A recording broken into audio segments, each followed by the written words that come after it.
अगर कोई आदमी पैसा कमाएगा ही नहीं अच्छा, तो पर्सनल फाइनेंस कैसे कर पाएगा? कि एक माइंडसेट चेंज होने लग गया कि ना तो हमें कैपिटलिज्म में जाना है, ना हमें कम्युनिज्म में जाना है, हमें फैमिली यूनिट एंटरप्रेन्योर मॉडल पे जाना है, जैसे एमबीए चाय वाला। एंड वही हमने देखा 2020-21 के स्पाइक के बाद धीरे-धीरे करके बिटकॉइन की हालत और बाकी सब क्रिप्टोस की क्या हालत हो रही है। आखिरी बार दोबारा फड़फड़ाते हुए बढ़ाने की कोशिश करेंगे ताकि जो लोग रह गए हैं लगाने वाले, वो भी लगा लें, ये सोच के कि यार 50,000 पे लगा के देख लेता हूँ, अगर 5 लाख बन गया तो ठीक, नहीं तो कोई बात नहीं, सोच लूँगा 50,000 पे डूब गया। सबसे पहले तो हेलो है, नमस्कार है, जय हिंद है। उप्स, सॉरी, ये मेरा स्टाइल नहीं है। ये उनका स्टाइल है जो आज हमारे गेस्ट हैं। यस, डॉक्टर सीए अमन चुग। एक बहुत ही वेल नोन और रिस्पेक्टेड नाम है इंडियन फाइनेंस वर्ल्ड में। उनका फाइनेंस को लेके नॉलेज और उनका फाइनेंस जैसे कॉम्प्लेक्स सब्जेक्ट को एक बहुत ही सिंप्लीफाइड तरीके में समझाने का तरीका, अगर लेजेंडरी सुनील गावस्कर साहब के टर्म में कहें तो अप्रतिम है। मैं काफ़ी फॉर्चुनेट रहा हूँ कि मुझे अमन सर से फर्स्ट हैंड ये सब चीज़ें सीखने को मिली हैं as a student. And I am very sure इस पॉडकास्ट के थ्रू आपको वो अमन चुग स्टाइल एक्सपीरियंस करने का मौका मिलेगा। इस पॉडकास्ट में हमने पैसों के बारे में बात की है। What is personal finance, what kind of money mistakes are we making as millennials and how do we avoid them. ये जो पूरा ग्लोबल रिसेशन चल रहा है उसका इंडिया पे कितना इम्पैक्ट पड़ेगा, इन सब चीज़ों के बारे में जानने के लिए watch this episode of the ironic show with Aman sir. Make sure you watch this podcast till the very end and do not forget to like, share, and subscribe. You know the drill. Enjoy.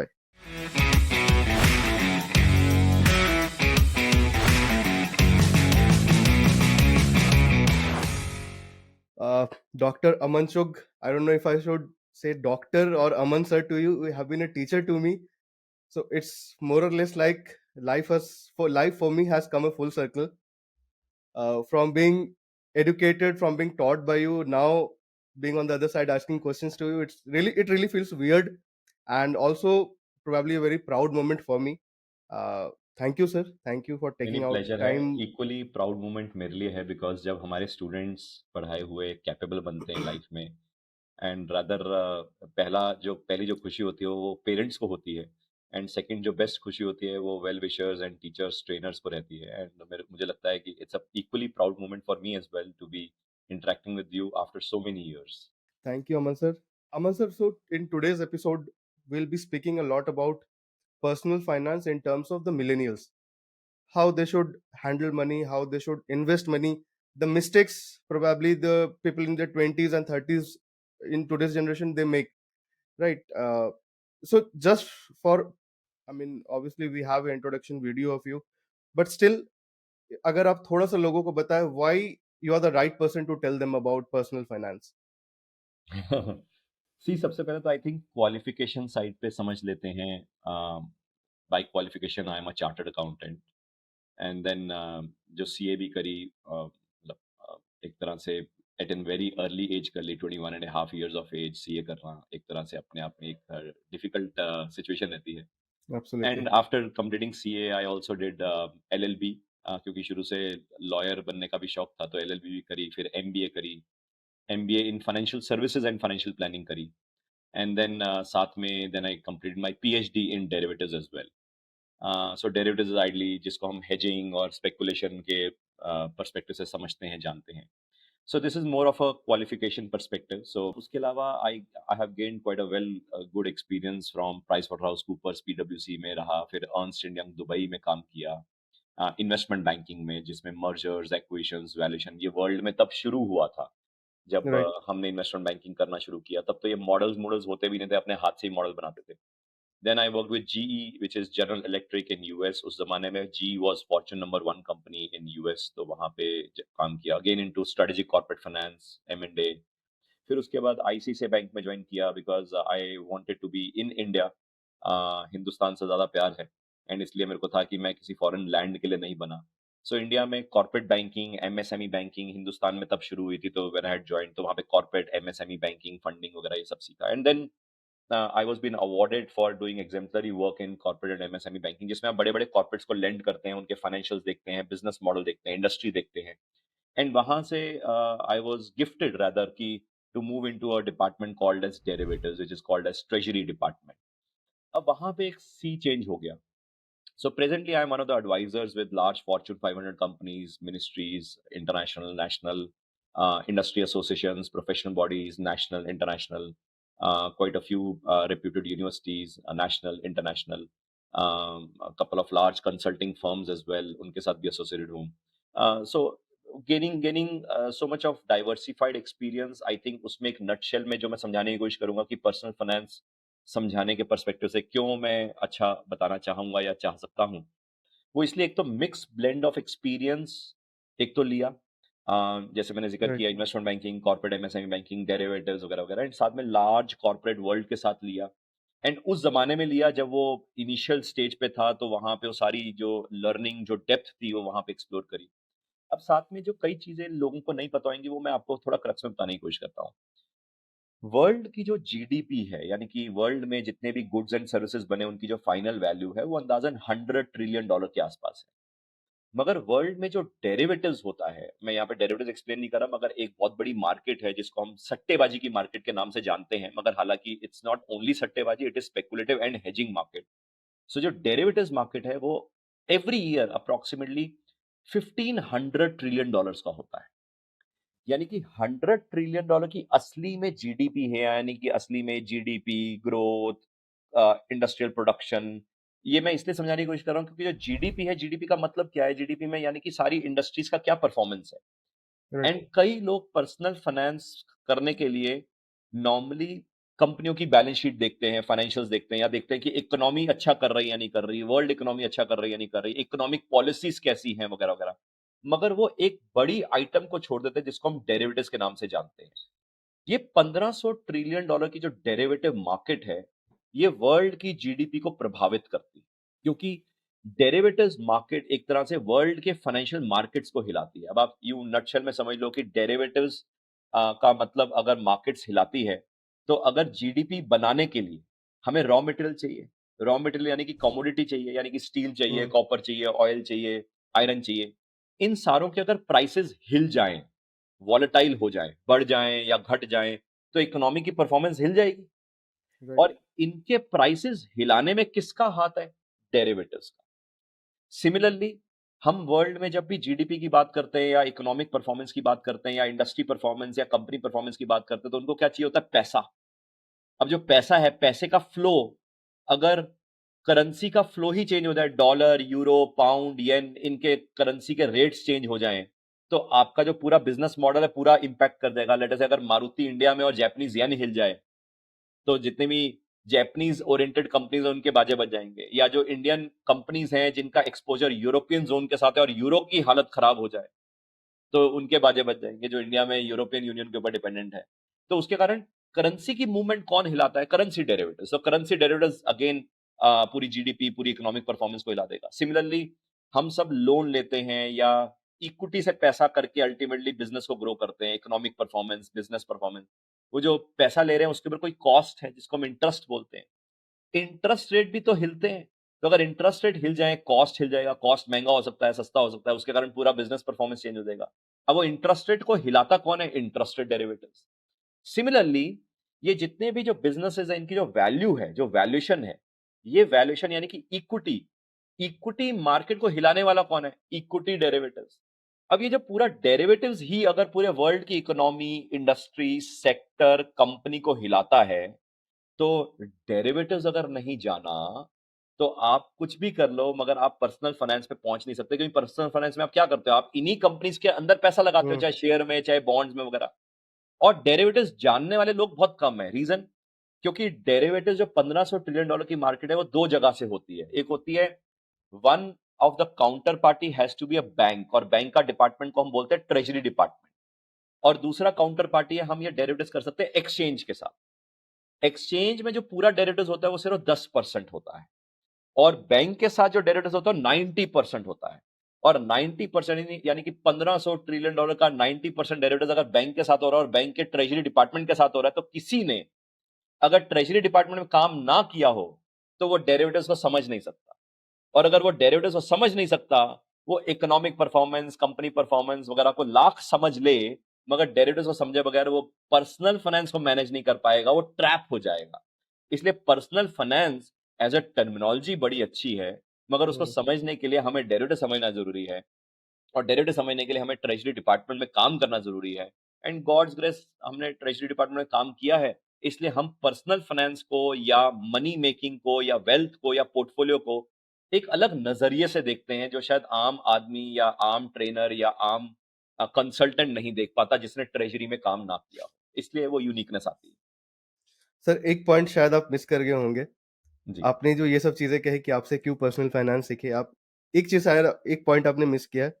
आपने हमारे जैसे इतने बच्चों को, इतने students को आपने प्रेरित किया है, आपने पढ़ाया है, आपने सिखाया है। आपका जो एक सिखाने का तरीका, because I have first hand experience of that.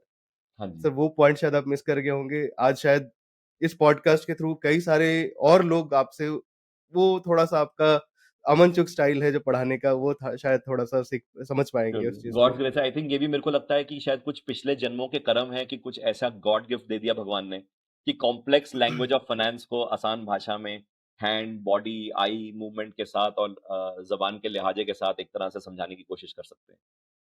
Sir एक तो आपने अभी पर्सनल फाइनेंस के बारे में जो बताया कि डेरिवेटिव्स को बिना समझे आप उसमें, आज हम उतना डीप नहीं जा रहे हैं। सर सबसे पहला जो मेरा सवाल है आपसे, एक बहुत ही बेसिक सवाल है। हम अपने जब स्टूडेंट लाइफ हमारा शुरू होता है, एबीसीडी हम सीखते हैं, then we come to all those, but कहीं भी बिफोर गेटिंग इनटू कॉलेज हम पर्सनल फाइनेंस के बारे में हमारे करिकुलम में, हमारे सिलेबस में, and it is such an important subject. Hmm. आज के दुनिया में आप चाहे कुछ भी कर रहे हो, अगर आपको अपना पैसा हैंडल करना नहीं आता है, it's it's a waste of money, hmm. Right? और उससे भी कहीं ज्यादा आप अपना भविष्य के साथ खेल रहे हो। उस this is what I believe. हाँ एंड जी। आई थिंक मेरे जैसे कई लोग हैं जो जिन्होंने शायद ये हार्डवेयर से सीखा है कि पैसों को कैसे हैंडल किया जाए।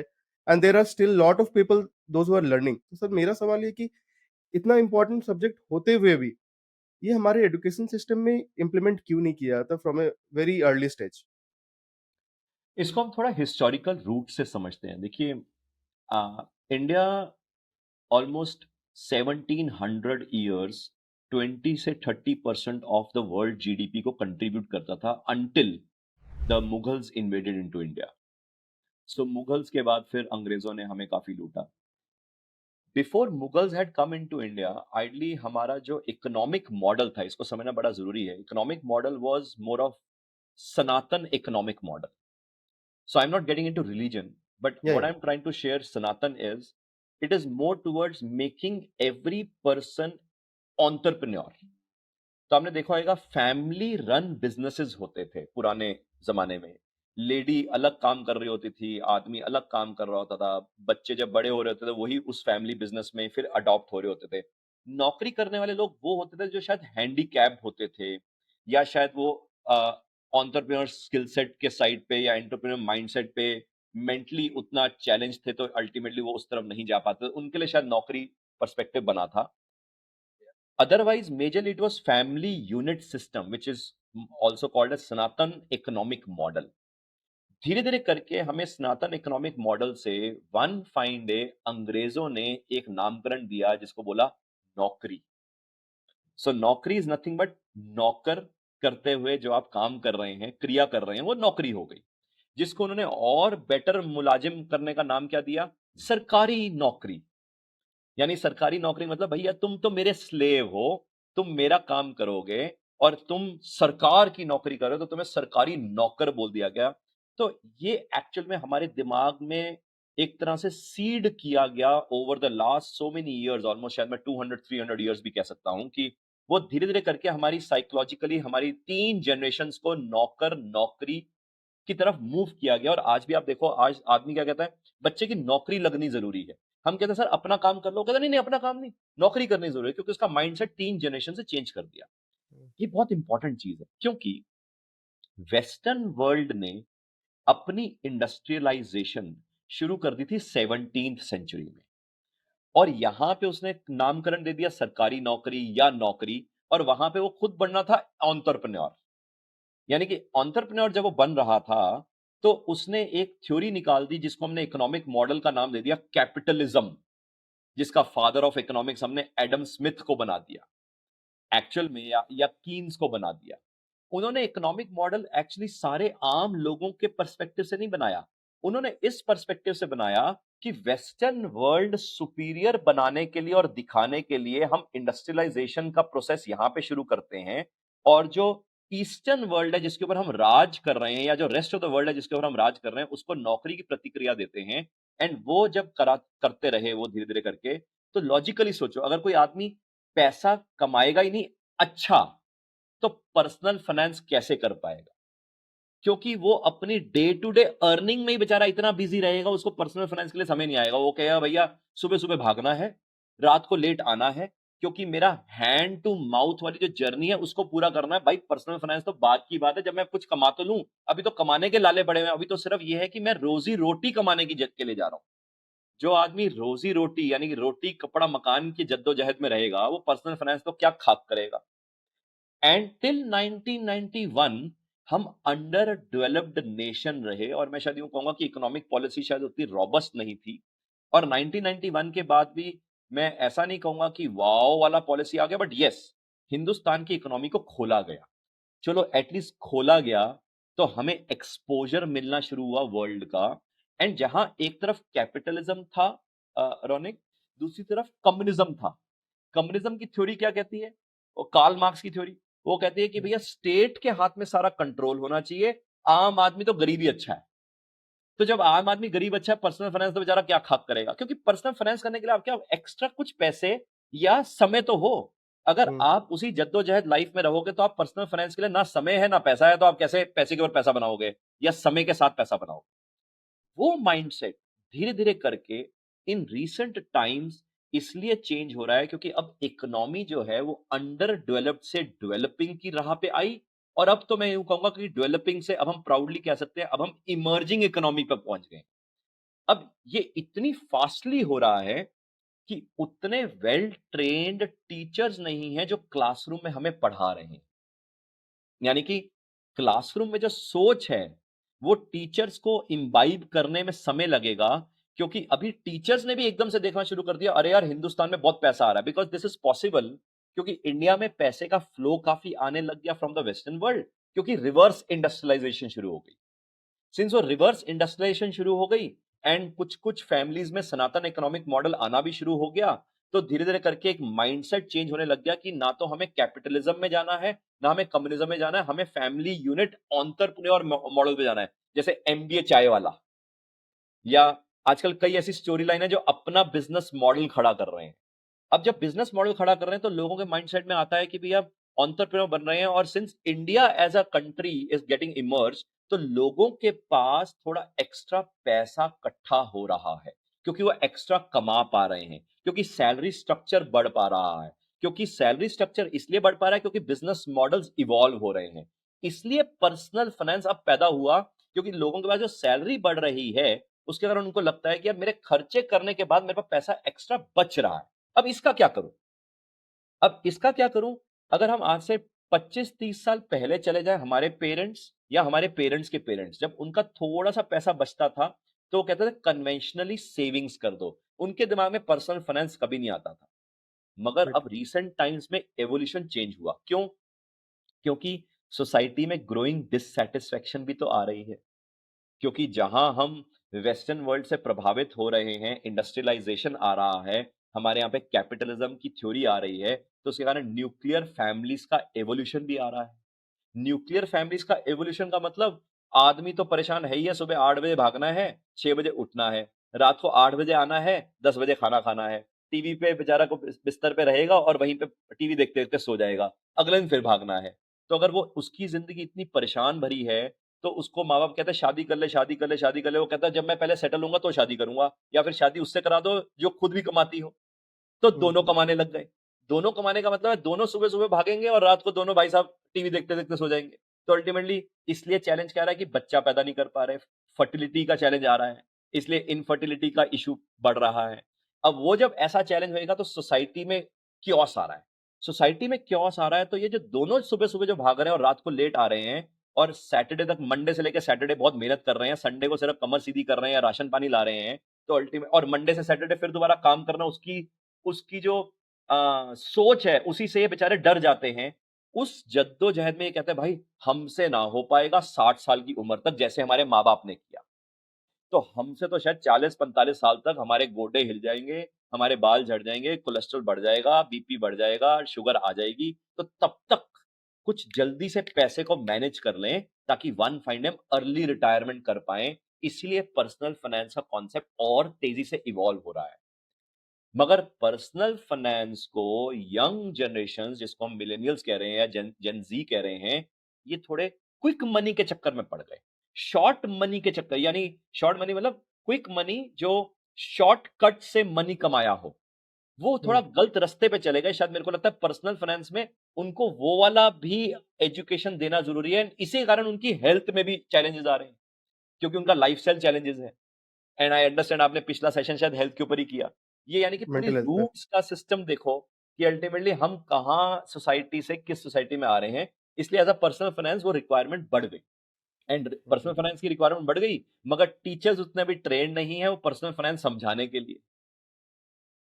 और सिंस वो एजुकेशन सिस्टम में आने में समय लगेगा, और वो भी राइट माइंडसेट वाले टीचर्स, वो गुरुकुल वाले टीचर्स जो सहजता से बच्चों के दिमाग में क्विक मनी और शॉर्टकट मनी से हटा के मेहनत से कमाया हुआ नॉन कैपिटलिज्म, नॉन कम्युनिज्म, सनातन इकोनॉमिक मॉडल के तहत एंटरप्रेन्योर उसके माइंडसेट को अलाइव करते हुए उसको पर्सनल फाइनेंस की जो इच्छा है वो जागृत करें। ये समय लगेगा, ये क्विक वाला नहीं। क्योंकि अदरवाइज क्विक वाला क्या होएगा रौनिक? क्विक वाला ये होएगा कि देखो तुम नौकरी कर रहे हो, तुम्हारा एक्स्ट्रा पैसा कमा रहे हो, इस एक्स्ट्रा पैसे को ना ऐसा करो, शेयर मार्केट में जाके ठाठा ठाठा करो पर्सनल फाइनेंस, या म्यूचुअल में लगा दो, जल्दी पैसा बनेगा।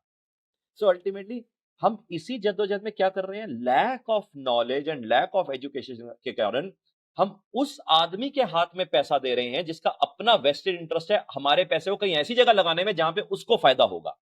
यानी कि वो एजेंट हो सकता है, ब्रोकर हो सकता है, बैंकर हो सकता है। एक्चुअली में कई हमारे दोस्त ब्रोकर बैंकर हैं। मैं ये नहीं कहूंगा कि सारे खराब हैं, बट मैं ये नॉर्मली ऐसा जरूर कहना चाहूंगा कि उनका वेस्टेड इंटरेस्ट है अपनी कमीशन में, अपने इंसेंटिव्स में, अपने फॉरेन ट्रिप में, अपनी प्रमोशन में। उनका इंटरेस्ट हमारे पैसे को मैनेज करने में नहीं है। और हमें खुद को कुछ आता नहीं, और रेदर उनको भी नहीं आता मगर उनको बेचना आता है। वो इसलिए बेच पा रहा है क्योंकि उसको पता है कि सामने वाले को तो आता नहीं। तो जब ऐसा सोसाइटी बनेगा तो पर्सनल फाइनेंस मैनेजमेंट भी सही नहीं होती। और इसलिए क्या होता है, वन फाइन डे जो आदमी है जब 40-45 साल का होता है वो कहता है अब मैं अपना कॉर्पस देख लेता हूं कि क्या मैं अर्ली रिटायर कर सकता हूं। वो कहता है ओहो पैसा तो ज्यादा बना ही नहीं यार, मैं तो अर्ली रिटायरमेंट भी नहीं कर सकता क्योंकि पैसा हमने किसी और के हाथ में दे दिया जिसने वेस्टेड इंटरेस्ट के कारण अपना हमारा पैसा ऐसी जगह लगा दिया जहां पे पता नहीं पैसा बना ही नहीं। हाँ, कई बार रोने की बड़ा इंपॉर्टेंट है, पैसा कई लोगों का इसलिए बन गया होगा नॉट बिकॉज उसके ब्रोकर एजेंट बैंकर ने बना दिया, मार्केट ने प्रसाद सारों के हाथ में दिया। जैसे 2021 की मार्केट, 2021 में ऐसी टाइड आई क्योंकि $32 ट्रिलियन की लिक्विडिटी छप गई वर्ल्ड में। जब इतनी लिक्विडिटी छप गई तो सारी मार्केट्स बढ़ गई, real estate, share market, bond market, mutual fund सब छप गए, क्रिप्टो, बिटकॉइन सब छप गए। जब सब छप गए तो लोगों को लगा मैं ही किंग हूं यार, जो खुद लगा रहे थे। और यार लोगों को लगा यार मेरा ब्रोकर बहुत इंटेलिजेंट है, उसने ऐसी जगह लगाया और मेरा तो पैसा मस्त हो गया है। एक्चुअली उनको ये समझ नहीं है कि वो टाइड ऐसी थी कि मार्केट ने सारों के हाथ में प्रसाद दे दिया, तुम्हारे कारण या तुम्हारे ब्रोकर बैंकर या एडवाइजर के कारण नहीं था, वो मार्केट ने दे दिया। और जब टाइड वापस हुई तो कई लोगों के बर्बादी भी छा गई, वही जो रिटर्न बनाया था वो बना ही नहीं अल्टीमेट। सर क्या ये टाइड जो 2021 का आप बोल रहे हो, डू यू फोरसी कि ये टाइड फिर से वैसा आएगा? इसके ऊपर काफी समय गुजारना पड़ेगा आपको बताने के लिए, बट मुझे नहीं पता कि आप जस्ट कितना समय। बहुत ही क्रिस्प आंसर में आपसे। देखो अभी फिलहाल तो वर्ल्ड में ये टाइड नहीं आएगा क्योंकि वर्ल्ड में तो हम ग्लोबल रिसेशन, ग्लोबल ऑर्डर की तरफ, चेंज की तरफ जा रहे हैं। क्योंकि डिवीजन ऑफ वर्ल्ड हो रहा है। डिवीजन ऑफ वर्ल्ड में हर वर्ल्ड का हर कंट्री पहले अपने बारे में सोचेगा, जिसको हम बोलते हैं, पहले मैं प्रोटेक्शनिज्म पे जाऊंगा, पहले ग्लोबलाइजेशन पे थे, अब हम स्लोबलाइजेशन पे हैं। तो स्लोबलाइजेशन क्यों है? क्योंकि पहले वर्ल्ड इकट्ठा हो रहा था, वो ग्लोबलाइज था, वर्ल्ड डिवाइडेड हो रहा। वर्ल्ड डिवाइडेड होने के कारण अब वर्ल्ड का हर कंट्री पहले अपने देश के बारे में सोचेगा, दूसरे के बारे में बाद में सोचेगा। तो उसके कारण वर्ल्ड सिंस धीरे धीरे करके अपने बारे में सोचेगा, हालांकि इंडिया एक सारे लोगों को इकट्ठे लेके चलने की कोशिश कर रहा है, मगर वर्ल्ड में सिंस ये स्लो डाउन रहेगा, रिसेशन कई कंट्रीज को हिट करेगा, कई जगह वार इंपैक्ट रहेगा, कई जगह एक्सप्लॉइटेशन इंपैक्ट रहेगा, लोग सड़कों पे आएंगे, तो उसके कारण धीरे धीरे करके मुझे वो टाइड, वाव वाली टाइड एकदम से तो नहीं दिख रही है। रादर अगले ओके 5-7 साल तो नहीं दिख रही है वर्ल्ड में। इंडिया की बात करें, हाँ इंडिया में पोर्शन ऑफ टाइड दिख सकता है, बिकॉज जब वर्ल्ड से लोग परेशान होंगे तो वर्ल्ड का पैसा हिंदुस्तान की तरफ फ्लो करेगा। मगर इसमें एक इंपॉर्टेंट पॉइंट है रोनिक, वर्ल्ड में जो टाइड है देखा जाए तो 2 बार ही आई है पिछले 20 से 30 सालों में। हम्म एक टाइड आई थी 2002 के डॉट कॉम बबल के बाद, 2002 से 2006। इंडिया में भी क्यों आई थी तब? क्योंकि इंडिया में हमने अपनी फाइनेंशियल मार्केट्स को ओपन किया था 2003-4 में, for foreign institution investors to invest money into India. तो इसके कारण टाइड इंडिया में आई। और वर्ल्ड में क्यों आई? क्योंकि वर्ल्ड में डॉट कॉम बबल के कारण काफी पैसा छपा था, राइट इसलिए एक टाइड तब आई 2004 से 2008, एक टाइड आई 20-21 में। तो अगर हम उस थ्योरी से देखें तो पिछले 20-30 साल में 2 ही तो टाइडें आई हैं।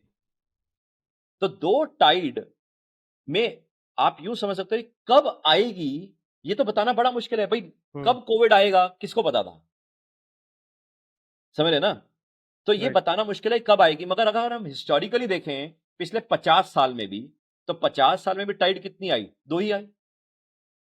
क्योंकि 1980 में जब यूएस में बहुत बड़ा रिसेशन आया था, तो उसके बाद से वर्ल्ड में तो बहुत बड़ा स्लो डाउन ही रहा है। 1991 में गल्फ का वार आ गया, 1997 1995 में एशिया का क्राइसिस आ गया, 2002 में डॉट कॉम बबल आ गया, 2008 में सब प्राइम क्राइसिस आ गया। तो यानी हम तो क्राइसिस की तरफ ज्यादा इवॉल्व हो रहे हैं। और इसलिए मैं कहूंगा कि ये टॉपिक बड़ा इंटरेस्टिंग है। एक्चुअली मैं इसको यूं कहना चाह रहा हूं, डी डॉलराइजेशन हो रहा है। डी डॉलराइजेशन का मतलब डॉलर का वर्चस्व धीरे धीरे करके टूट रहा है यहां से। और वो टूटने का मतलब है यूएस इतनी आसानी से चाहेगा नहीं, इसलिए वो वर्ल्ड में डिवीजन चाहेगा। और जब वर्ल्ड में डिवीजन होगा तो ग्लोबलाइजेशन की जगह स्लोबलाइजेशन रहेगा। एंड इसलिए मैंने जिक्र किया, ये हो सकता है इंडिया में एक टाइड रहे, मगर वैसी वाली नहीं जो 20-21 वाली थी। मगर हाँ, India will be a progressive country, मगर वर्ल्ड में चैलेंज रहेगा तो वो हिकअप्स तो देगा ना धीरे धीरे करके। Sir before we again jump on to personal finance, एक जो अभी आपने बोला कि अ, जो इंडिया में ये टाइड रहेगा और बाहर का ये जो 20 साल में हमने 2 ऐसे टाइड देखे हैं, तो 2021 की अगर हम बात करें, so would it be safe to say कि जिन्होंने 2021 में, सपोज मैं सबकी बात नहीं कर रहा हूँ, obviously there are many learned people जो एनालिटिक्स और मैथ्स पे ज्यादा भरोसा करते हैं, साइंस पे ज्यादा भरोसा करते हैं, there are lot many people जिन्होंने ये 2021 में पैसा बनाया from market such as crypto. क्या वो जो हम नॉर्मल लैंग्वेज तुक्केबाजी वाला सट्टा वाला जो हम लैंग्वेज यूज करते हैं, क्या वो उस हिसाब से हम देख सकते हैं, क्या वहां पे ज्यादा एनालिटिक्स यूज नहीं किया, ज्यादा मैथ्स यूज नहीं किया, बट हाँ वो लक का कुछ था, फिर उनको उस टाइम पे उनका पैसा मार्केट में लगा हुआ था, दे गॉट लकी, सो देखो प्रोबेबली। देखो crypto was nothing but a backdoor entry bye US. US को समझ आ गया था 2008 के क्राइसिस में कि इतना बड़ा क्राइसिस है, हमें कहीं ना कहीं अगर डॉलर का डी डॉलराइजेशन होता है तो हमें बैकडोर से अपना ही कोई एनक्रिप्टेड करेंसी को लॉन्च करना है। वो उन्होंने बिटकॉइन के तौर पे लॉन्च किया और बोला कि अनोनिमस है जी, अनोनिमस है, क्योंकि अभी तक प्रोमोटर्स तो पता ही नहीं कौन है। और without knowing the promoters US ने उसको ट्रेडेबल कर दिया। ट्रेडेबल करके वर्ल्ड के बड़े बड़े लीडर्स ने उसके बारे में वर्ड ऑफ माउथ देना शुरू कर दिया, एक्सेप्ट वॉरेन बुफे। चलो, टेस्ला से लेके माइक्रोसॉफ्ट से लेके हर आदमी ने सोशल मीडिया प्लेटफॉर्म पे हर आदमी के दिमाग में ये डाल दिया कि क्रिप्टो ही चलेगा। लॉजिकली सोचो Ronik, crypto currency cannot become a legal tender, क्योंकि सेंट्रल बैंक का जो होल्ड है उसी के थ्रू तो सेंट्रल गवर्नमेंट जिंदा है। हाँ, यूएस चाहेगा कि क्रिप्टो बन जाए, क्योंकि यूएस की सेंट्रल गवर्नमेंट या कुछ, एक्चुअली यूएस को सेंट्रल गवर्नमेंट नहीं चलाती, यूएस को व्हाइट हाउस के अंदर कुछ कॉरपोरेट्स चलाते हैं। यूएस में कैपिटलिज्म है ना, तो corporates run the economy, not the Democrats and the Republicans, not Joe Biden और ट्रम्प। उनके पीछे के कॉरपोरेट्स चलाते हैं। तो जो कॉरपोरेट्स हैं उनके द्वारा ही लॉन्च किया हुआ क्रिप्टो का वर्जन है, जिसको हम बिटकॉइन के नाम से जान ले वगैरह। तो ideally they would have afforded to make crypto or Bitcoin as a legal tender. But we as Indians or Chinese or Japanese or Russian would never want to do it. China और ऐसे कुछ countries ने bitcoin को शुरू शुरू में adopt किया, because of their some inherent interest, like mining का सारा 60% माइनिंग चाइना से होना शुरू कर। मगर धीरे धीरे करके सारे वर्ल्ड के कंट्रीज को समझ आने क्या लग गया कि ये क्रिप्टो जो है ये सेंट्रल बैंक की अथॉरिटी को खोलेगा, और कोई भी सेंट्रल गवर्नमेंट या कोई भी समझदार देश ऐसा होना नहीं चाहेगा।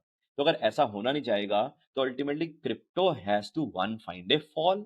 एंड वही हमने देखा 2020-21 के स्पाइक के बाद धीरे धीरे करके बिटकॉइन की हालत और बाकी सब क्रिप्टोस की क्या हालत हो रही है। इसका मतलब ये, यस, जिन्होंने पैसा लगाया क्रिप्टो में, by chance, luck by chance हो गया। Point number one. Point number again वही है, quick money, shortcut money, quick money, shortcut money, है ना वो माइंडसेट जो हम अभी थोड़ी देर पहले बात भी कर रहे थे। राइट। मगर एटलीस्ट फॉर इंडिया, मैंने पिछले 2 साल पहले भी जिक्र किया है, इनफैक्ट यूट्यूब पे भी मैंने वीडियोस कई बार डाली भी हैं कि क्रिप्टो में इंडिया में तो एटलीस्ट लीगल टेंडर होने से रहा। एंड सिंस होने से रहा और इंडिया नहीं करेगा तो majority of part of the world नहीं करेगा, हम एक्सेप्ट ही नहीं करेंगे और मेजॉरिटी ऑफ वर्ल्ड एक्सेप्ट नहीं करेगा। और अगर एक्सेप्ट नहीं करेंगे तो हो सकता है ये एज अ फाइनेंशियल इंस्ट्रूमेंट रह जाए, मगर legal tender definitely private crypto currencies नहीं बनेंगे। अब आता है क्या वर्ल्ड के सेंट्रल बैंक्स अपनी क्रिप्टोज लॉन्च करेंगे? करेंगे, वो डेफिनेटली करेंगे, मगर वो सिंस टॉपिक नहीं है तो मैं उसके ऊपर अभी जाना नहीं चाहता। बट यस, क्विक मनी जिसने बना लिया बना लिया। मगर यहां से मैं एक फेस पे डरता हूं, इसको सुनना ध्यान से and then I conclude on this. अगर बड़े बड़े लोग हैं जिनके पास क्रिप्टोज अभी भी पड़े हुए हैं और वो चाहते हैं कि आखिरी बुझते हुए दिए में और पैसा कमा लें भागते हुए चोर की लंगोट से, तो उसके लिए क्या करेंगे?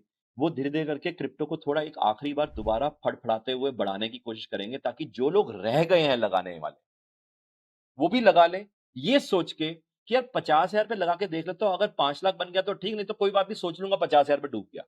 एक्चुअल में वो यही तो चाहते हैं, और आज का मिलेनियल माइंडसेट भी क्या कहता है, 50,000 पे लगा के देख लेता हूं, क्या फर्क पड़ता है। और वो क्या चाहते हैं, ऐसे कई लोग हों जो 50-50 हजार लगाने वाले हों और इस माइंडसेट से लगाने वाले हों कि वन फाइंड डूब भी गया तो कोई बात नहीं। एंड वो चाहते हैं कि ऐसे लोग आ जाएं ताकि वो अपना क्रिप्टो उनके हाथ में ऑफलोड कर दें, ताकि वन फाइंड क्रिप्टो जब क्रैश करता हो तो मिलेनियर या जेन जेड जिसको शॉर्टकट मनी या क्विक मनी चाहिए था, वो ये कह पाए हंसते हुए, यार मैंने भी लगाया था क्रिप्टो में मगर पैसा नहीं बना यार, चल कोई बात नहीं, एक्सपीरियंस ही हो गया 50,000 में। ये तो एक्सपीरियंस वही हो गया जैसे कसिनो वाला एक्सपीरियंस हो। इसमें कोई टेक्निकल स्टडी या कोई क्या कहते हैं मैथमेटिकल स्टडी, साइंटिफिक स्टडी ऐसा कुछ नहीं है, क्योंकि ये पीछे का माफिया है जैसे मैंने जिक्र किया। ओके सर, इस पे बस क्रिप्टो पे एक मेरा आखिरी सवाल है आपसे। डू यू, जैसे आपने काफी काफी हद तक इस चीज को क्लियर कर दिया है, बट फिर भी मैं एक बार आपसे दोबारा वो चीज एक बार पूछना चाहूंगा, क्या आप आने वाले समय में देख रहे हैं क्रिप्टो की मिलेनियल्स के लिए एज एन इन्वेस्टमेंट ऑप्शन? हाँ, as an investment option yes, but as an investment option does not mean that they will be able to mint money from crypto. Crypto okay. Will be just like a tradeable investment option, जैसे shares हैं, bonds हैं, ETFs हैं, oil है, commodity है जिसमें trade करते हैं। तो ऐसे ही क्रिप्टो भी एक तरह से एक फाइनेंशियल प्रोडक्ट, फाइनेंशियल इंस्ट्रूमेंट के तौर पे आप ट्रेडिंग के पर्सपेक्टिव से, इन्वेस्टमेंट के पर्सपेक्टिव से, पेपर प्रोडक्ट है, आप उस पर्सपेक्टिव से देख सकते हैं। मगर मेरे को तो ये लगता है कि जहां उसकी कोई बैकिंग ही नहीं है पीछे, hmm. There has to be some backing. भाई जिसका नाम ही अनोनिमस है, पीछे लोग अनोनिमस हैं, और हम ये कह रहे हैं कि जी उसकी बैकिंग जो है वो माइनिंग है, और माइनिंग किस चीज की है? अल्टीमेटली कुछ कुछ पीछे वर्थवाइल तो हो, या तो कोई बिजनेस मॉडल हो, या कोई ब्लॉकचेन टेक्नोलॉजी से डिराइव्ड कोई बिजनेस एंगेजमेंट हो। हाँ, अगर कोई ऐसा एंगेजमेंट है, कोई बिजनेस मॉडल है, कोई टेक्नोलॉजी अपग्रेडेशन है, कोई टेक्नोलॉजी अडॉप्शन है, तो मैं समझ सकता हूं कि crypto as a investment product चल सकता है। बट जो हवा में हो, जिसके पीछे कोई बैकिंग ही ना हो, तो उससे बेटर है कि एटलीस्ट शेयर्स की बैकिंग है, बॉन्ड की बैकिंग है, एटलीस्ट जो बैकिंग वाली चीज है, या जो रीट है, रियल एस्टेट इन्वेस्टमेंट ट्रस्ट, उसके पीछे रियल एस्टेट की बैकिंग है, या इन्विट्स हैं जो इन्वेस्टमेंट ट्रस्ट है उसके पीछे इन्वेस्टमेंट्स की बैकिंग है, तो एटलीस्ट बैकिंग वाला product is a far better investment product. Sir, आप अपनी अभी अपनी जो पूरा क्रिप्टो और उससे पहले भी आप बात कर रहे थे, आपने कई बार टच किया कि आज की जो जनता है, वो लोग क्विक मनी और शॉर्ट शॉर्ट टर्म मनी के चक्कर में बहुत सारे ऐसे मिस्टेक्स कर रही है, ऐसे कुछ ऐसे इलीगल नहीं कहूंगा, बट कुछ ऐसे इन्वेस्टमेंट कर रही है जो शायद उनको पैसा नहीं देके उनका पैसा बर्बाद कर रही है। So in your experience as a CA, as a wealth manager, with so many years of experience, आप क्या देख रहे हैं कि आज की जो मिलेनियल जनता है वो मनी क्या क्या मनी मिस्टेक्स कर रही है? What kind of mistakes are they making in the market today? Actually काफ़ी हैं जी, कुछ कुछ तो मिथ्स हैं जिससे मिस्टेक्स पैदा हुई, मिथ। और कुछ मिसकंसेप्शंस हैं, कॉन्सेप्चुअल नॉलेज नहीं है जिसके कारण मिस्टेक्स पैदा हुई। रादर इनफैक्ट इसके ऊपर मैंने कोई भी कोर्स करिकुलम में personal finance, financial planning, portfolio management नहीं सिखाई जाती। ओके। तो सबसे पहले तो हमें ये समझना ज़रूरी है कि चार्टर्ड अकाउंटेंट को भी portfolio management, wealth management, financial planning नहीं सिखाई जाती है। तो बाय डिफ़ॉल्ट हम ये अज़्यूम कर लेते हैं कि सीए को आता होगा। ना, गलत है। असम्पशन ही गलत हो गई। सीए को ऑडिट, टैक्सेशन, लॉ आता है। सीए को फाइनेंशियल प्लानिंग, पोर्टफोलियो मैनेजमेंट नहीं सिखाई जाती, नहीं आता है। अगर सीए को नहीं पढ़ाई जाती तो आप अज्यूम कर सकते हैं किसी भी एमबीए कॉलेज में नहीं पढ़ाई जाती तो एमबीए को हुँ, वैसे ही नहीं आता है, चाहे एमबीए फाइनेंस हो, जो मर्जी हो। सीएफए को भी थियोरेटिकल पढ़ाया जाता है, पोर्टफोलियो और बॉन्ड मार्केट वगैरह सीएफए को भी प्रैक्टिकली नहीं आती। तो इन इफेक्ट कोई भी फाइनेंस डिग्री वाले आदमी को पहली बात तो financial planning, portfolio management, derivatives वगैरह प्रैक्टिकली समझाया नहीं जाता। सिंस अच्छा, डेरिवेटिव समझाने के लिए आपको ट्रेजरी के बैंक में काम करना, वो मैंने जिक्र कर दिया, तो वो भी पॉसिबल नहीं। अब आता है दूसरा फेज, यानी कि पहली मिस्टेक हम क्या करते हैं, हम सीए से पूछते हैं, क्योंकि सीए हमारा नॉर्मली कंसल्टेंट एडवाइजर होता है कि बता भैया पैसा कहां लगाऊं।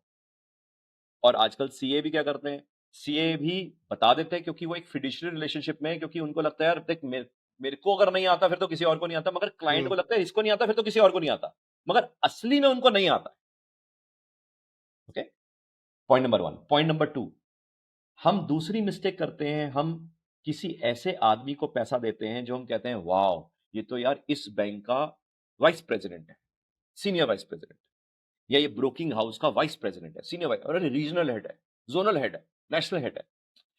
पॉइंट ये है, हमें समझना जरूरी है, with due regards to my colleagues as well. देखो, being in bank, being in broking house does not mean that you are expert in portfolio management. Yes, growing in the bank, growing in the broking house means that you know how to sell to more people. तभी आपकी प्रमोशनें हुई।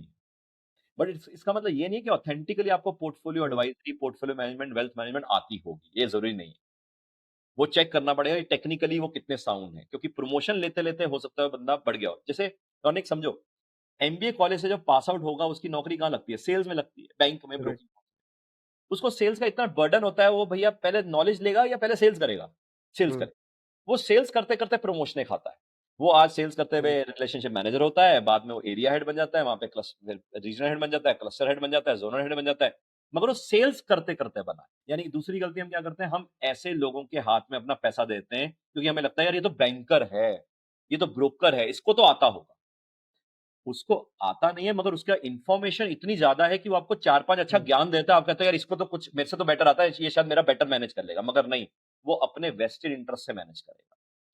तीसरी गलती, freelancing agent, adviser, so called financial planner, जो अपने आप को financial planners कहते हैं, फाइनेंशियल एडवाइजर्स कहते हैं, उनके पास रेलेवेंट क्वालिफिकेशन भी नहीं होती, होते वो एजेंट या ब्रोकर हैं, हम उनके हाथ में अपना हार्ड अर्न मनी देते हैं, ये एक बहुत बड़ी मिस्टेक है।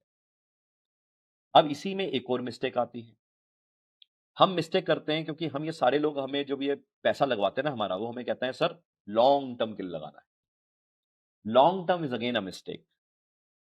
लॉन्ग टर्म में 1992 में हिंदुस्तान का जो सेंसेक्स था वो अंदाजन 5,000 था, 2004 में 6,000 था, यानी 12 साल में सेंसेक्स सिर्फ 20% बढ़ा था, यानी एवरी एवरी ईयर 1.5%, 1.6% बढ़ा। उस जमाने में एफडी का रेट था 12 से 14%। हुँ, कोई बेवकूफ आदमी होएगा जिसने उस जमाने में लगाएगा मार्केट में लॉन्ग टर्म, जहां पे एफडी में रिटर्न 12% मिल रहा है और वहां पे 1.5%। मगर अचानक, मैंने कहा ना, अचानक हिंदुस्तान की इकोनॉमी की मार्केट्स को खोल दिया, मार्केट जंप कर गई, सेंसेक्स 6,000 से 22,500 पहुंच गया, एकदम से जंप मिल गया। तो यस, जिन्होंने लगाया हुआ था उनके पैसे बन गए, मगर उनकी नॉलेज के कारण नहीं बने, वो लक बाय चांस हो गया। फिर 22,500, सोचो 2008 में पीक था और 2020 लॉकडाउन लगने से पहले, कोविड आने से पहले 40,000 था। रिटर्न फिर कैलकुलेट कर लो, 8%। एफडी का रिटर्न कितना था, 8%। मैं ये नहीं कह रहा मार्केट में नहीं लगाना चाहिए, मैं ये कह रहा हूं कि मार्केट में लॉन्ग टर्म में नहीं लगाता है पैसा, हमेशा पैसे को चर्न करना आना चाहिए।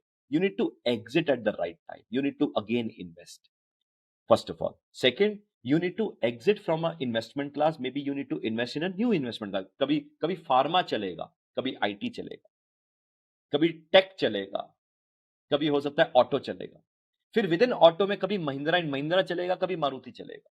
कभी बजाज ऑटो चलेगा, कभी बजाज ऑटो पिछले 2.5 साल से नहीं चला, अब चला है, पिछले 2 महीने से चलना शुरू हो गया। इन्फोसिस पिछले 6 साल से नहीं चला,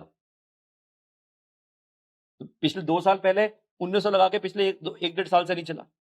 यानी इसका मतलब you need to understand that it is not about long term. This is one of the major mistakes which we have been doing. So I think ये 2-3 मिस्टेक अगर हम अपनी लाइफ से हटा दें, पहला, किसी और के हाथ में अपना हार्ड एंड मनी देना जिसको हमें लगता है कि उसको आता है, नहीं, गलत है, पहली मिस्टेक।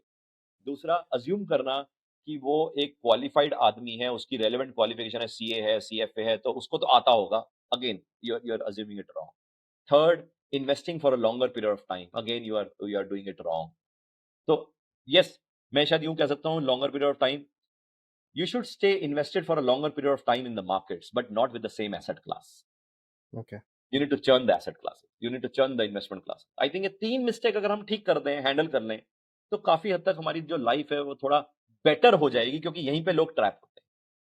और बट वैसे फिर सवाल ये आता है कि यार हमें तो वैसे ही नहीं आता, तो शायद उसको कुछ बेटर आता हो। अरे यार, उसको बेटर आता है या नहीं आता, पहले चेक तो करो, और चेक करने के लिए पहले तुम्हें आना चाहिए। तो तुम्हें आने के Right. लिए पहले तुम कुछ सीख लो। सीखने के लिए कई साधन बन सकते हैं कि कैसे सीख सकते हैं, एंड वो सीखने वाला कंटेंट कोर्स नहीं हो सकता। कोर्स फिर वेस्टेड इंटरेस्ट वाला आदमी होगा। वो सीखने वाला कंटेंट कोई यूट्यूब का या सोशल मीडिया का कोई किसी का भी चैनल नहीं हो सकता, क्योंकि लॉकडाउन में सारों ने अपने चैनल खोल लिए। तो you need to be again authentic कि यार इसका क्वालिफिकेशन क्या है, इसका एक्सपीरियंस क्या है, और एक्सपीरियंस कहां पे है। ये बड़ा इंपॉर्टेंट चीज है। क्वालिफिकेशन सीए है, मगर मैंने बताया कि सीए ऑडिट टैक्सेशन लॉ में बहुत बढ़िया है। सीए के अलावा उसने आईसीआईसीआई बैंक में वेल्थ में काम किया है, ओके, वेरी नाइस, उसका एक्सपीरियंस अच्छा है वेल्थ में, मगर एक्सपोजर, क्या उसने ट्रेजरी के डेरिवेटिव्स में काम किया है? अगर नहीं किया तो मार्केट तो वहीं से शुरू होती। तो ये पूरा कंप्लीट साइकिल है, ये हमें पूरा असेस करना जरूरी है। हम कई बार कोर्स करके पर्सनल फाइनेंस करना शुरू कर देते हैं।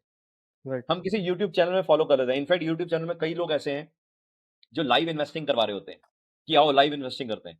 3 दिन के बाद वो लाइव इन्वेस्टिंग के लॉस को डिलीट कर रहे होते हैं अपने मैसेजेस जो वहां पे उनके चैट बॉक्स में आए होते हैं, और कोई और टॉपिक की ओर बात कर रहे होते हैं कि क्या रिसेशन आने वाला है।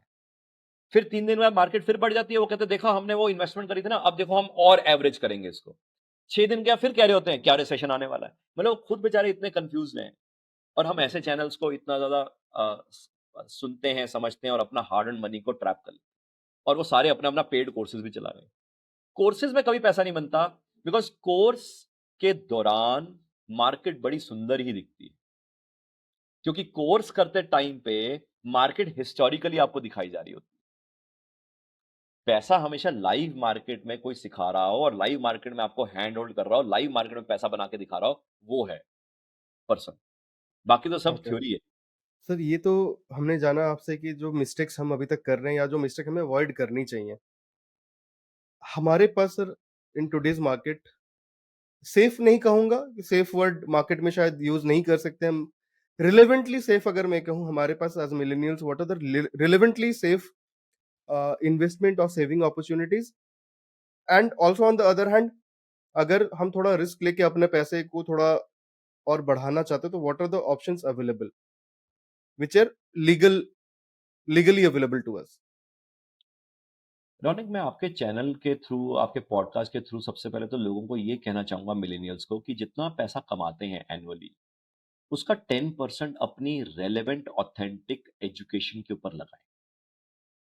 That is also a portfolio only. That is also personal finance, because that will give you an edge in understanding the parameters of finance in such a manner कि आप ट्रैप नहीं होंगे। तो पैसा अगर आपका ट्रैप नहीं हुआ, that is also money earned. Right. कि अगर आपने अपनी एजुकेशन, राइट स्किल सेट को एनहांस कर दिया पर्सनल फाइनेंस के डोमेन पे, तो आपका पैसा गलत आदमी को जो आप दे सकते थे, आप उससे 4 सवाल पूछोगे, वो आपको जवाब नहीं दे पाएगा, आप कहोगे भाई मैं तेरे को पैसा नहीं दे सकता, तो आपका हुँ, पैसा बच जाएगा। Point number 1। पॉइंट नंबर 2, जब हम कहते हैं कि अगर हमें इन्वेस्टमेंट करना ही है, तो it is not about investing your savings into markets और म्यूचुअल फंड। सबसे पहले आपको यह असेस करना जरूरी है कि आपका जो ओवरऑल पोर्टफोलियो है उसमें 4 भाग बने होने चाहिए। Risk free, liquid, risk free, illiquid, risky, liquid, risky, illiquid. ये 4 आपके भाग आपके दिमाग में होने चाहिए, आपके शीट पे होना चाहिए, आपके पेपर पेन पे होना चाहिए। उसके हिसाब से फिर आप फर्दर डिज़ाइन करेंगे कि रिस्की लिक्विड में या रिस्क फ्री लिक्विड में मैं कहाँ-कहाँ जा सकता हूँ। अब जैसे आपने ज़िक्र किया कि रिस्क थोड़ा लेके, आपका थोड़ा मेरा ज़्यादा भी हो सकता है। तो जब हम रिटर्न की बात करते हैं कितने टका यानी कि आप कहोगे सर मेरे को 12% का रिटर्न चाहिए, तो आपको ये भी कहना चाहिए रिस्क मेरे को कितना स्टैंडर्ड डेविएशन चाहिए, 20%, 18%, 16%, 14%, क्योंकि स्टैंडर्ड डेविएशन की हम बात नहीं करते, रिस्क की हम बात नहीं करते। हम रिस्क की क्या बात करते हैं? हम कहते हैं थोड़ा रिस्क, मॉडरेट रिस्क। मगर रिटर्न की जब हम बात करते हैं तो हम कहते हैं 12% चाहिए।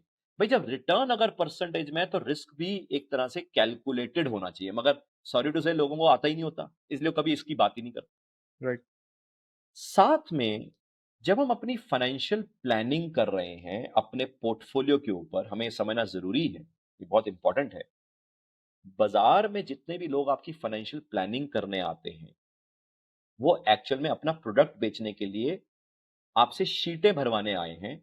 आपको शीटों के थ्रू आपको ये दिखाना है, देखो हम कितनी शीटें भरवाते हैं आपसे फाइनेंशियल प्लानिंग, आपकी सैलरी कितनी है, आप कितना चाहते हैं, कितना कॉर्पस लगाना चाहते हैं, कितना कॉर्पस आप 10 साल के बाद चाहते हैं, वो पर्पस क्या होगा, बेटी की शादी होगी, बेटे की पढ़ाई होगी, अर्ली रिटायरमेंट होगी, वो सारे पन्ने भरवाते हैं आप। आपको लगता है कितनी पूरा होमवर्क कर रहा है, वो कुछ नहीं कर रहा है, वो अपने माइंड से पहले से सोच के आया है कि आपकी बीमारी जो मर्ज़ी हो, आपको बेचना डिसिप्लिन नहीं हो सकता। अगर वो इंश्योरेंस ओके। बेच तो आपको इंश्योरेंस बेचने आया है, सिर्फ पन्ने बहुत ज़्यादा भरवा लेगा मगर बेचना इंश्योरेंस ही है उसे। म्यूचुअल फंड वाला बेचेगा आपको म्यूचुअल फंड ही है। रियल एस्टेट वाला बेचेगा रियल एस्टेट ही है, क्योंकि उसको वहाँ से इंसेंटिवाइज़ है। वो बैंकर आपको वही बेचेगा जहाँ से उसका फॉरेन ट्रिप है, जहाँ से उसको प्रमोशन मिलेगी। जो उसका शॉर्टफॉल है टारगेट में वही बेचने आया है, वही म्यूचुअल फंड बेचेगा जिसमें उसको इंसेंटिव मिलेगा, उसको कमीशन मिलेगी, उसको बोनस मिलेगा। ये हमें समझना ज़रूरी है, क्योंकि फाइनेंशियल प्लानिंग एक्चुअल में जब तक आपका एग्जिस्टिंग पोर्टफोलियो को कोई ना जान ले, रिस्क और रिटर्न को मेजर करते हुए, टेक्निकल पैरामीटर्स में, उसके पहले फाइनेंशियल प्लानिंग हो नहीं सकती। यानी कि फाइनेंशियल प्लानिंग का मतलब क्या रौनिक? एग्जिस्टिंग पोर्टफोलियो मेरा क्या है और मैं एग्जिस्टिंग पोर्टफोलियो कैसा बनाना चाहता हूं, उसके ऊपर होगी फाइनेंशियल प्लानिंग। कागज के पन्नों पे नहीं होगी। Point number 1। पॉइंट नंबर 2, अगर आरबीआई हर 1.5-2 महीने के बाद बैठता है मॉनेटरी पॉलिसी को असेस करने के लिए और हर 3 महीने के बाद मॉनेटरी पॉलिसी के ऊपर रिजल्ट्स देता है, तो हम अपनी फाइनेंशियल प्लानिंग एक बार करके सो जाते हैं, क्योंकि उस आदमी को आपसे कमीशन आ रही होती है। वो आदमी दोबारा तो आता नहीं। हाँ, जब आता है तो आपसे एक्स्ट्रा पैसे और कहता है, सर और लगाने तो बताओ। हुँ। भाई एग्जिस्टिंग तूने लगाया, उसके हर 1.5-2 महीने बाद portfolio review, financial planning review होना चाहिए। जब आरबीआई रिव्यू कर रहा है मॉनेटरी पॉलिसी के ऊपर, गवर्नमेंट 1 साल के बाद बजट रिव्यू कर रही है और क्वार्टरली भी रिव्यू कर रही है, तो तू फाइनेंशियल प्लानिंग और पोर्टफोलियो मैनेजमेंट रिव्यू क्यों नहीं करता? क्योंकि वो रिव्यू कैसे करेगा? क्योंकि उसने वहाँ पे पैसा लगाना था जहाँ पे वो लगा चुका। यानी कि इसका मतलब ये, अब मैं आता हूँ कि इन्वेस्टमेंट ऑप्शंस, जो आपका सवाल है। इन्वेस्टमेंट ऑप्शन ऐसा है कि इवन शेयर मार्केट भी कम रिस्की है देन म्यूचुअल फंड। आप कहोगे ऐसा होता है क्या? बिल्कुल। आप राइट। म्यूचुअल फंड का स्टैंडर्ड डेविएशन निकाल लो और जो भी शेयर मार्केट में आपने जो-जो शेयर्स में लगाने हैं उसके स्टैंडर्ड डेविएशन निकाल लो। आपका शेयर्स के स्टैंडर्ड डेविएशन, जो लार्ज कैप अच्छे शेयर्स हैं, उनका स्टैंडर्ड डेविएशन एक अच्छे लार्ज कैप म्यूचुअल फंड से कम है। सिंस हम तो करते हैं, हमें समझ है। जब आदमी को ये समझ आ जाएगा, तो जो आदमी को ये लगता है यार शेयर मार्केट तो बहुत रिस्की है, सर थोड़ा कम रिस्की वाला प्रोडक्ट बता दो, तो उसको कहा जाता है म्यूचुअल फंड ले ले। अरे यार, म्यूचुअल फंड तो ज्यादा रिस्की है, उसका स्टैंडर्ड डेविएशन ज्यादा है, मगर उसकी पोजीशनिंग, उसकी ब्रांडिंग, उसकी एडवर्टाइजमेंट इतनी अच्छी है कि आदमी को लगता है म्यूचुअल फंड ही सही है। अब सिमिलरली हम कहते हैं रिस्क अगर ना लेना हो तो बॉन्ड मार्केट में लगा दो। कई लोग जानते ही नहीं कि जब इंटरेस्ट रेट बढ़ते हैं या महंगाई बढ़ती है, तो यील्ड बढ़ता है बॉन्ड का। जब यील्ड बढ़ता है बॉन्ड का, तो बॉन्ड की वैल्यू टूटती है। इसका मतलब ये है रौनक, अगर बॉन्ड की वैल्यू टूटती है तो कई लोगों को ये पता ही नहीं है, क्योंकि कई लोग क्या कहते हैं यार बॉन्ड में लगा के सो जाओ, या बॉन्ड में तो जब मर्जी लगा लो, क्योंकि उनको लगता है बॉन्ड का मतलब रिस्क फ्री, क्योंकि बॉन्ड में पक्का रिटर्न तो आएगा। मगर जो बॉन्ड का जो फ्लक्चुएशन ऑफ प्राइसेस है, वो उन्होंने कभी समझा नहीं। इसलिए जो आपका सवाल है कि कम रिस्क की इन्वेस्टमेंट या कौन-कौन सी तरह की इन्वेस्टमेंट है, मेरे को लगता है वो सवाल का आंसर शायद उनको खुद मिल जाएगा जब वो ड्रिल डाउन करेंगे डिफरेंट तरह के इन्वेस्टमेंट ऑप्शंस को समझने में, स्टडी करने में खुद। क्योंकि शेयर मार्केट रिस्की नहीं है। रेदर कई लोग कहते हैं डेरिवेटिव्स तो ओ हो फ्यूचर्स ऑप्शंस तो भाई हाथ जला देगा। एक्चुअल में डेरिवेटिव्स की पैदाइश क्यों हुई? हेजिंग करने के लिए, यानी आपके पोर्टफोलियो को हेज करने के लिए। मगर आपने डेरिवेटिव समझा नहीं, इसलिए आपने क्या कह दिया, डेरिवेटिव्स तो भाई हाथ जला दे। क्योंकि आपने देखा उन लोगों को है जिन्होंने डेरिवेटिव्स को यूज किया हेजिंग के लिए नहीं, स्पेकुलेशन के लिए। उन्होंने हाथ जलाए तो 4 लोगों ने हाथ जलाए, 8 पीछे डर गए। वो कहते यार ये तो हाथ जला देगा। इसलिए माँ बाप क्या कहते हैं, शेयर मार्केट में नहीं जाना। क्यों? क्योंकि उसने हाथ जला दिया। उसने कैसे जलाया था? क्योंकि उसने सारी गलतियां करी। तो इसलिए माँ बाप को डर लग जाता है। वो कहता है बेटे तू शेयर मार्केट मत करियो। हमारे जमाने में तो हम एफडी करते थे, तू एफडी करियो। हमारे जमाने में हम बॉन्ड ले लेते थे, लॉन्ग टर्म बॉन्ड, तू भी लॉन्ग टर्म बॉन्ड लगा लियो। या कोई माँ बाप कहेगा, वो कहेगा हमारे जमाने में हम तो शेयर लगा के छोड़ देते थे, तू भी शेयर लगा के छोड़ दे। ओ बापू, आपका जमाना तब था जब 2008 से पहले मार्केट फ्लैट थी। वो 2004-2008 का बूम आया, आपके जो शेयर से बढ़ गए। मार्केट एक बार खुल गई, बार बार थोड़ा ना खुलती रहेगी। ये तो शुक्र करो 2021 का कोविड आया तो इतनी लिक्विडिटी छप गई, ना छपती तो एवरेज रिटर्न तो कुछ नहीं आया लॉन्ग टर्म। इसलिए ये थ्योरीज जो हैं, जो हमें सिखाई जाती हैं, वो प्रैक्टिकली तभी अंडरस्टैंड करेंगे हम कि क्या क्या इन्वेस्टमेंट ऑप्शंस है कम रिस्की या नॉन रिस्की, या क्या क्या सेविंग्स ऑप्शन है जो कि कम रिस्की नॉन रिस्की। वो टेक्नोलॉजीज आपके दिमाग में खुद इंपैक्ट करेगा जब हमारी डीपर अंडरस्टैंडिंग हो। क्योंकि आज मैं आपको कन्वेंशनली वही आंसर दे सकता था जो सारे सोशल मीडिया वाले क्या क्या कहते हैं, देखो जी कम रिस्की में लगाना है तो आप बॉन्ड में लगा सकते हैं, थोड़ा और रिस्क लेना है तो म्यूचुअल में लगा सकते हैं, ज्यादा रिस्क लेना है तो शेयर मार्केट में लगा सकते हैं। गलत है, उन्होंने समझा ही नहीं। और उनसे पूछो फ्यूचर्स और ऑप्शंस, वो कहें ओहो फ्यूचर ऑप्शन तो बहुत रिस्की है जी। एक्चुअली में उन्होंने कभी भी बैंक के ट्रेजरी के डेरिवेटिव्स डिपार्टमेंट में काम ही नहीं किया। तो उनकी भाषा वही होगी जो हर किताब लिखने वाले ऑथर की है, और हर आदमी जो पर्सनल फाइनेंस का यूट्यूब का चैनल खोल के बैठा हुआ है, मोर और लेस उनका 90% ज्ञान सेम ही होगा। क्योंकि उनकी नजरिया देखने का सेम है। मगर वो नजरिया चेंज करने के लिए हमें खुद उसके अंदर डेप्थ में जाना पड़ेगा रौनक। तभी शायद ये जो स्टेटमेंट है मैं बेटर वे में एक्सप्लेन कर पाऊं। ओके सर, एक हम सबके शायद मन में रहता है जो आपने बोला कि how to become rich and all that. Sir ये जो अंबानीज हैं, अदानीज हैं, मैं रिलायंस ग्रुप या अदानी फ्यूचर ग्रुप या किसी और ग्रुप की बात नहीं कर रहा हूँ। I am talking about their owners और द प्रोमोटर्स। अंबानी का जो खुद का पैसा है, या फिर for that matter any other person who is a celebrity और अ रिच पर्सन, वो अपना पैसा कैसे इन्वेस्ट करते हैं, क्या करते हैं, व्हाट डू दे, जैसे कहते हैं ना, वेयर डू बिलियनियर्स स्पेंड। मैं स्पेंड की बात नहीं कर रहा हूँ, वेयर डू बिलियनियर्स और मिलियनियर्स इन्वेस्ट। देखो जितने भी आपने टॉप बिजनेस टाइकून्स का नाम लिया, चाहे अंबानीज हैं, अदानीज हैं, बिरलाज हैं, टाटाज हैं, ये अपना पैसा री इन्वेस्ट अपने धंधे में ही करते हैं। ओके या धंधे के डिफरेंट और वर्टिकल में करते हैं। जैसे अगर मैं इंफ्रास्ट्रक्चर में हूं तो मैं एजुकेशन में जाऊंगा, एजुकेशन में तो मैं हॉस्पिटलिटी में जाऊंगा, हॉस्पिटलिटी में तो हेल्थ केयर में जाऊंगा। यानी कि अपने धंधे को बनाने में एक्चुअली में उनके लिए धंधा ही उनका बिजनेस इन्वेस्टमेंट ऑप्शन है। यानी कि उनका जो पर्सनल फाइनेंस है वो भी अल्टीमेटली धंधे में ही लगा रहे हैं। ओके यानी कि ये साइकोलॉजिकली समझना बड़ा जरूरी है। क्योंकि अगर हम ये सोच रहे हैं कि हाँ, अगर आप कहो कि फिल्म स्टार्स कहां लगा रहे हैं, अगेन वहीं पे आते हैं। फिल्म स्टार्स किससे एडवाइस ले रहे हैं? सीए से। सीए कौन है? ऑडिट टैक्सेशन लॉ का एक्सपर्ट है। क्या उसको पर्सनल फाइनेंशियल प्लानिंग वगैरह आती होगी? डेफिनेटली नहीं, क्योंकि अगर उसने बैंक के ट्रेजरी डिपार्टमेंट में काम नहीं किया तो नहीं आती।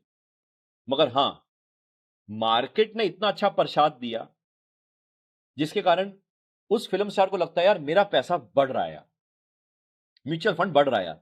नॉट बिकॉज उस सीए के कारण। 2021 की मार्केट आई, 2004-2008 की मार्केट आई। इसके कारण जो बड़े लोग हैं वो भी वही गलतियां कर रहे हैं जो छोटे लोग कर रहे हैं। एक्सेप्ट फॉर जो बड़े बिजनेस टाइकून्स हैं, वो गलतियां नहीं करते क्योंकि वो मंजे हुए खिलाड़ी। अब जैसे कई हिंदुस्तान के टॉप कॉर्पोरेट्स के ऑलमोस्ट जितने भी निफ्टी कंपनीज के सीएफओज हैं, वो अपने नोन है, हमारे नेटवर्क ग्रुप में है। मेरे पास एक बहुत बड़ा व्हाट्सएप का एक नेटवर्क ग्रुप है। ग्रुप में चैट भी करते हैं, पूछते भी रहते हैं, वो भी वही सेम कॉमन गलतियां ही करते हैं।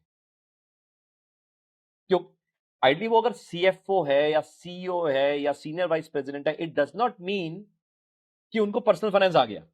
हम्म, इट मीन्स उनको जो वो काम कर रहे हैं, उनको वो बहुत बढ़िया आता है। अगर वो ऑडिट कर रहे हैं, टैक्सेशन कर रहे हैं, फाइनेंसिंग कर रहे हैं, बिजनेस फाइनेंस कर रहे हैं, मार्केटिंग कर रहे हैं, एचआर कर रहे हैं, वो उसमें मजे हुए खिलाड़ी हैं।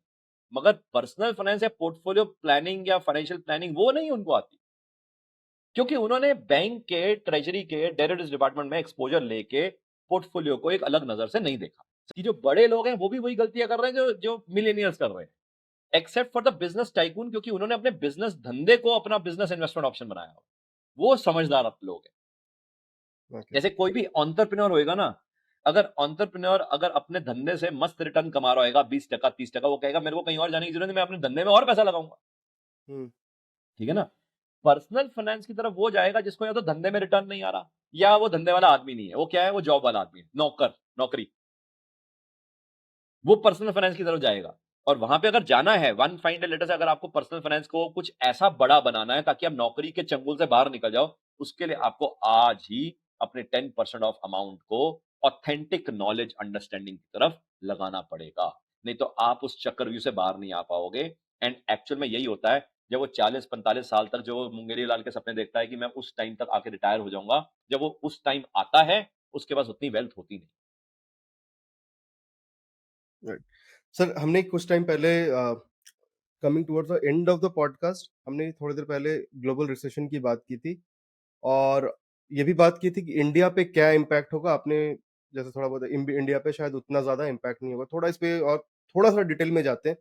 अभी where are we in terms of global recession, और क्या हम देख रहे हैं कि इंडिया में भी इसका बहुत बड़ा कुछ असर आने वाला है इन टर्म्स ऑफ, जैसे हमने ग्लोबल अमेरिकन कंपनीज में देखा, इतनी जबरदस्त फायरिंग हुई, अभी भी हो रही है, कंटिन्यूड है। क्या वैसा कुछ बहुत बड़ा इफेक्ट इंडिया में आने वाला है, या फिर रिसेशन का इफेक्ट इंडिया में क्या होगा, और हमें क्या प्रिपरेशन लेनी चाहिए उसके लिए?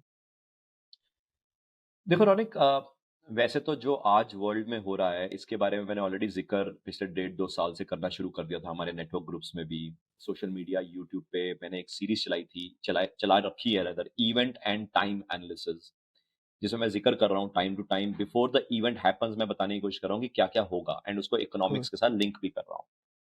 एंड वो इसलिए लिंक कर रहा हूँ क्योंकि वहीं पे जैसे मैंने जिक्र किया कि मिथ्स, मिस्टेक्स एंड क्या क्या मिसकंसेप्शन है फाइनेंशियल प्लानिंग को, ताकि लोग उसको असेस करके बचे रहें। एंड उसका जो अगर मैं सार देने की कोशिश करूं, वेस्टर्न वर्ल्ड में जैसे जैसे हम 2023 से 24 में जाएंगे, 24 से 25 में जाएंगे, 25 से 26 में जाएंगे, वेस्टर्न वर्ल्ड की हालत उतनी ही और पतली होती रहेगी।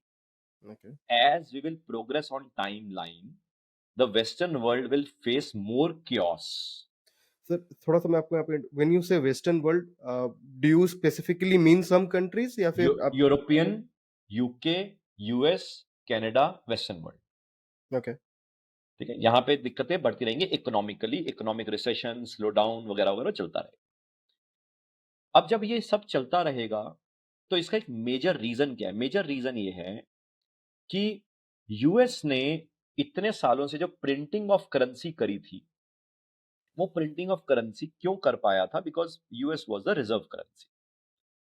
एंड वो प्रिंटिंग ऑफ करेंसी करते करते उसने वो करेंसी की प्रिंटिंग सप्लाई वर्ल्ड को कर दी, ताकि महंगाई वर्ल्ड की तरफ चले जाए, यूएस की तरफ ना रहे। But now the world has realised कि यूएस बेवकूफ बना रहा था, and India has taken that lead. तो इंडिया ने क्या किया? इंडिया ने for the last 5 to 6 years we have been entering into bilateral agreements with individual countries कि भाई मेरे को और तेरे को धंधा करना है, डॉलर का क्या करना है? हम्म, तू ईरान है, मैं इंडिया हूं, तू रशिया है, मैं इंडिया हूं, तू बांग्लादेश है, मैं इंडिया हूं, तू श्रीलंका है, मैं इंडिया हूं। हमने आपस में धंधा करना है, तो कॉमन करेंसी हम या तो तेरी ले लेते हैं या मेरी ले लेते हैं। भाई तेरी या मेरी में हम इसी बात पे लड़ाई होगी ना कि मैं तेरी लेके करूंगा क्या। तो तेरी लेके क्या करूंगा, वो हम ऑप्शन देख लेते हैं कि अगर इंडिया ग्रो कर रहा है तो तू मेरी लेके करेंसी, जैसे रशिया को अब हमने क्या बोला कि तूने मेरी करेंसी ले ली रुपी, तो रशिया कह रहा है भैया मैं रुपी का क्या करूं? हम कह रहे हैं भाई मेरे गवर्नमेंट की बॉन्ड में ले लेना, तेरे को 7-8% का रिटर्न दे देता हूं। हम्म, या जैसे जापान है, जापान को बेचारे को अपनी इकोनॉमी में लाले पड़े हुए हैं, उसको 0% बेचारे को वहां पे rather नेगेटिव इंटरेस्ट रेट है, वहां पे आप पैसे रखो तो आपको पैसे देने पड़ते हैं, जिसको बोलते हैं नेगेटिव इंटरेस्ट रेट। तो जापान को हमने बोला तू इंडिया आ जा, यहाँ पे पूरा बुलेट ट्रेन बना दे, हम तेरे को आधा 1% दे देंगे। वो कहता है, वो तो खुशी खुशी उसकी आंखों में आंसू आ गए, वो कहता है मजा ही आ गया जिंदगी। अब सपोज मैं जापान से बायलैटरल एग्रीमेंट कर दूं और उसको बोलूं देख भाई तेरे को मैं पैसे भी डॉलर में दूंगा, रुपी में दूंगा, तो जापान क्या कहेगा, भाई रुपी का क्या करूंगा? तो मैं उसको कहूंगा भाई तेरे देश में क्या मिलता है, 0%। यूएस में तो लगाएगा नहीं, यूएस तो बेचारा धीरे करके रिसेशन की तरफ जा रहा है, और इंडिया ग्रो कर रहा है, और तूने धंधा भी इंडिया में आके करना है, तो तू अपने पैसे को वापस इंडिया के गवर्नमेंट बॉन्ड में लगा ले, तेरे को मैं 7% और दे देता हूँ। आप समझ रहे लॉजिक? हम्म। यानी फ्लो ऑफ मनी जो है वो इंडिया की तरफ आ रहा है और आएगा, जिसके कारण इंडिया में ग्लोबल रिसेशन का इंपैक्ट ज्यादा नहीं रहेगा। ओके। यस, थोड़ा सा मेरे को as per event and time analysis 2024 जुलाई तक हिकअप्स इन द इकोनॉमी में दिखेंगे, नॉट इन इकोनॉमी इकोनॉमिक्स के परस्पेक्टिव, बट इकोनॉमी मतलब कंट्री के अंदर अनरेस्ट दिखेगा, लड़ाइयां दिखेंगी, कहीं पे मारधाड़ दिखेगी। ये सब स्पॉन्सर्ड है बाय द वर्ल्ड। क्यों? क्योंकि उनको डर है कि भाई हम रिसेशन और स्लोडाउन में जा रहे हैं, ये इंडिया प्रॉस्पेरिटी पे जा रहा है यार, इसको रोको। उसके लिए ये सारा अनसेटल करने का माहौल बनता रहेगा 2024 जुलाई तक। वो जो अनसेटल किया जाएगा उसके कारण जो पेस है वो पेस में थोड़ा थोड़ा स्लो दिखेगा। तो 2024 जुलाई से लेके हो सकता है 2025 मिड तक हमें थोड़ा स्लो डाउन देखने को मिलेगा इंडिया में। दो कारण। पहला, क्योंकि बाकी वेस्टर्न वर्ल्ड ने इतने पैसे स्पॉन्सर कर रखे होंगे to create unrest into economic policies, to create unrest in industry setup, to create unrest in कई तरह के रिफॉर्म्स जो गवर्नमेंट करना चाहती है, जैसे लैंड रिफॉर्म्स हैं, इंफ्रास्ट्रक्चर रिफॉर्म्स हैं, तो लोग सड़कों पे आ जाएं, धरने पे आ जाएं, वगैरह वगैरह वगैरह वगैरह वगैरह। तो उसके कारण हमें डिले इन ग्रोथ दिखेगी। दूसरा, वेस्टर्न वर्ल्ड में प्रॉब्लम होगा तो फ्लो ऑफ मनी थोड़ा थोड़ा रुकेगा, हिकअप्स आएंगे, उसके कारण हमें थोड़ा स्लो डाउन दिखेगा, नॉट रिसेशन। रिसेशन का ओके। मतलब क्या है? When officially a economy has got negative growth rate for 2 consecutive quarters, it is called to be in recession. So India में रिसेशन नहीं दिखेगा, इंडिया में स्लो डाउन दिखेगा। The growth rate might fall a bit going forward as the time will progress by. इसका मतलब ये जो ले हैं, यस, वेस्टर्न वर्ल्ड की जितनी भी कंपनीज हैं वहां पे ले मैसिवली दिखेंगे। A lot many people would want to come back to India, ये भी हमें दिखेगा। इनफैक्ट ये जो वॉर लाइक जो रशिया एंड वर्सेस नाटो वाला जो एपिसोड है, ये और एक्सपैंड होगा with the western world. Europe में, यूके में और एक्सपैंड होगा। Russia will become very very aggressive all together. वहां से इजराइल अग्रेसिव हो जाएगा मिडल ईस्ट में। यानी कि ये थोड़े थोड़े रेपरकशंस हमें वर्ल्ड में दिखे, उसके कारण काफी लोग इंडिया वापस आना चाहेंगे। यानी कि ये ग्लोबल ऑर्डर का जब चेंज होगा तो यस, इंडिया में जो कंपनीज हैं जो वेस्टर्न वर्ल्ड के साथ लिंक्ड हैं उनके ऊपर फिर इंपैक्ट आएगा। यानी कि पहला तो वेस्टर्न वर्ल्ड की एमएनसीज के ऊपर आएगा, चाहे वेस्टर्न वर्ल्ड में या अगर उनकी इंडिया में भी प्रेजेंस है तो इंडिया में भी थोड़ा बहुत आएगा। और दूसरा स्टेप क्या होगा, जो इंडियन कंपनीज है जिनका वेस्टर्न वर्ल्ड के साथ लिंकेज है उनको भी थोड़ा थोड़ा हिकअप्स आएगा।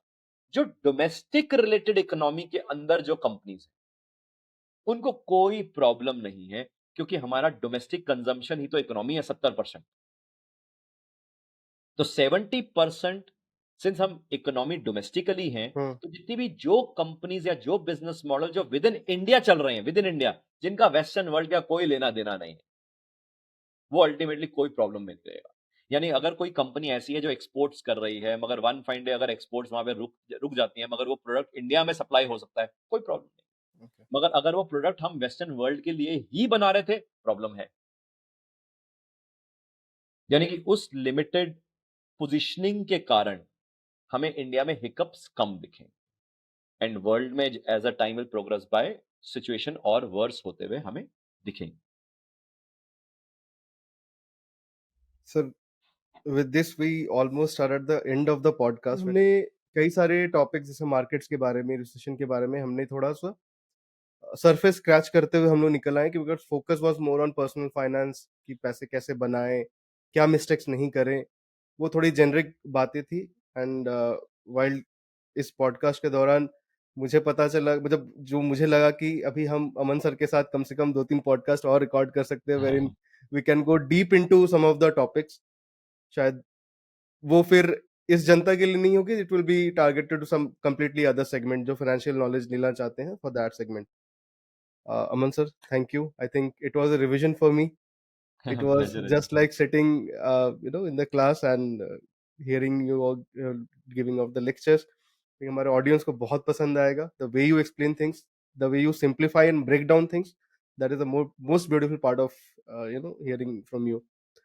Sir, आपसे सुनना चाहूँगा. How was your experience on the podcast? मस्त है जी। मतलब इसी बहाने देखो स्टूडेंट के साथ एक गुफ्तगू होने का मौका मिल गया। एंड रादर जो स्टूडेंट जब कैपेबल बन रहे होते लाइफ में तो मेरे को और पैशनेटली कई चीज़ें निकलती हैं। एंड स्पेशली ये जो डोमेन है, पर्सनल फाइनेंस है या पोर्टफोलियो है या जो मार्केट्स हैं या इकोनॉमी है या क्या क्या होने वाला है, ये मेरे लिए इसलिए भी अजीज है क्योंकि मैं चाहता हूँ कि वर्ल्ड के हर लोगों को, स्पेशली इंडियन लोगों को समझ हो कि देश की तरफ या पर्सनल फाइनेंस की तरफ क्या क्या हम गलतियां कर रहे हैं समझने में, इकोनॉमी के पर्सपेक्टिव से, मनी मैनेजमेंट के पर्सपेक्टिव से, ताकि हम वो गलतियों के ट्रैप से बचे रहें।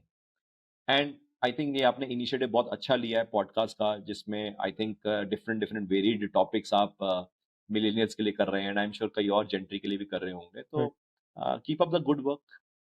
Thank you, Aman sir, and we hope to have you soon again, very soon actually.